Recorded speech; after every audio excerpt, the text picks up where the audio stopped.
안녕하세요. 행복백서입니다. 오늘은 중장년층에게 매우 중요한 이슈인 정년 연장에 대해 이야기해보려 합니다. 최근 정년을 60세에서 65세로 연장하자는 논의가 정치권과 사회 전반에서 활발하게 이루어지고 있는데요. 이와 관련된 중요한 쟁점과 어떤 변화가 일어날 수 있는지 함께 살펴보겠습니다. 1. 정년 연장의 필요성. 현재 우리나라의 법적 정년 연령은 만 60세입니다. 많은 분들이 퇴직 후 곧바로 국민연금을 받는 것이 아니라 최대 5년까지 소득 공백이 생기곤 하는데요. 국민연금을 받기 전까지 생계를 어떻게 꾸릴지 고민하는 분들이 많습니다.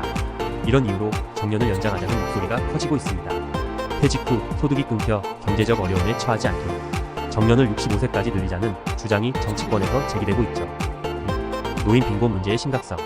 우리나라의 노인 빈곤율은 40.4%로 이는 OECD 평균의 3배에 달합니다. 특히 내년에는 초고령 사회로 진입할 것으로 예상되면서 이 문제가 더욱 심각해질 것으로 보이는데요. 노인 빈곤 문제는 단순히 경제적인 문제만이 아니라 삶의 질과 직결된 중요한 사회적 문제입니다. 퇴직 후 안정된 소득을 보장받지 못하는 많은 노인들이 경제적 어려움을 겪고 있어 정년 연장을 통해 이 문제를 어느 정도 완화할 수 있을 것으로 기대됩니다. 3. 정년 연장 논의 상황. 이런 가운데 최근 정치권에서 정년 연장과 관련된 법안이 발의되었습니다. 더불어민주당 박홍배 의원은 단계적으로 정년을 65세까지 늘려서 퇴직 연령과 국민연금 수급 연령 간의 차이를 줄이는 법안을 발의했고, 국민의힘 김희상 의원은 국가기관과 공공기관 소속 다자녀 직원의 재고용을 최대 2년까지 연장하는 법안을 내놓았습니다. 이는 단순한 일자리 문제뿐만 아니라 국민연금 개혁과도 깊이 연관되어 있습니다. 퇴직 연령이 늘어나면 국민연금 수급 시점과의 간극을 줄일 수 있어 연금 개혁의 중요한 부분을 해결할 수 있을 것으로 보고 있죠. 4. 다자녀 가구에 대한 혜택. 또한 다자녀 가구를 대상으로 한 정년 연장 혜택도 논의되고 있습니다. 최근 대구시는 다자녀 공무직 직원들에게 정년 후에도 재고용을 할 수 있는 제도를 시행했는데요. 이를 통해 많은 직원들이 더 오랜 기간 동안 일을 이어갈 수 있게 되었습니다. 이런 제도는 단순히 개인의 경제적 문제를 해결하는 것 외에도 인구 감소 문제를 해결하는 하나의 방법으로도 주목받고 있습니다. 다자녀 가구를 지원하고 그들의 경제적 안정을 보장함으로써 저출산 문제를 해결하려는 시도라고 볼 수 있습니다. 5. 정년 연장과 세대 간 일자리 갈등. 하지만 정년 연장이 모든 문제를 해결하는 것은 아닙니다. 청년층과 중장년층 간의 일자리 갈등이 우려되는 부분인데요.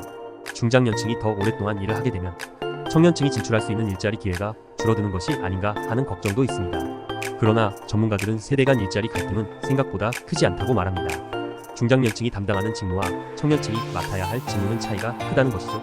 즉, 청년층이 맡아야 할 일자리와 중장년층이 주로 담당하는 업무가 서로 충돌하지 않는다는 겁니다. 6. 정년 연장의 긍정적 영향. 정년 연장은 단순히 소득을 연장하는 것 이상의 효과를 가져올 수 있습니다. 첫째, 중장년층이 계속해서 사회에 기여할 수 있는 기회를 제공하는 것은 사회적 경험과 지식의 축적을 의미합니다. 많은 중장년층이 오랜 경력을 바탕으로 더 많은 기여를 할 수 있고, 이는 곧 사회적 생산성 향상으로 이어질 수 있습니다. 둘째, 정년 연장은 삶의 질 향상에도 기여할 수 있습니다. 일을 계속하면서 정신적, 신체적 건강을 유지할 수 있고, 이는 사회적 고립을 예방하는 데도 도움이 됩니다. 퇴직 후 갑작스러운 소득 단절과 역할 상실을 겪는 많은 사람들이 우울증과 같은 문제를 겪는데 이를 완화하는 데도 도움이 될 것입니다. 7. 앞으로의 과제. 물론 정년 연장에는 해결해야 할 과제도 많이 남아 있습니다. 연금 개혁과 맞물려 있는 만큼 세대 간의 이해 관계를 조율하는 것이 중요합니다. 청년 세대와 중장년 세대 간의 갈등을 최소화하고 경제적 안정과 삶의 질을 동시에 높일 수 있는 방안을 마련해야 합니다. 또한 정년 연장이 단순히 법적인 변화로 끝나는 것이 아니라 기업과 기관이 실질적으로 받아들일 수 있도록 하는 제도적 뒷받침도 필요합니다. 더불어 정년 연장이 일자리의 질적 향상과 직무의 재조정으로 이어질 수 있는 논의가 추가적으로 필요합니다. 오늘은 정년 연장에 대한 논의와 그 배경, 그리고 앞으로 해결해야 할 과제들에 대해 이야기해봤습니다. 정년 연장은 중장년층에게 새로운 기회와 경제적 안정성을 제공할 수 있지만 이를 위해서는 세대 간의 이해와 제도적 준비가 뒷받침되어야 한다는 점도 중요합니다. 여러분은 정년 연장에 대해 어떻게 생각하시나요? 댓글로 여러분의 생각을 나눠주세요. 이 영상이 도움이 되셨다면 구독과 좋아요도 부탁드립니다. 다음에도 유익한 정보로 다시 찾아뵙겠습니다. 감사합니다.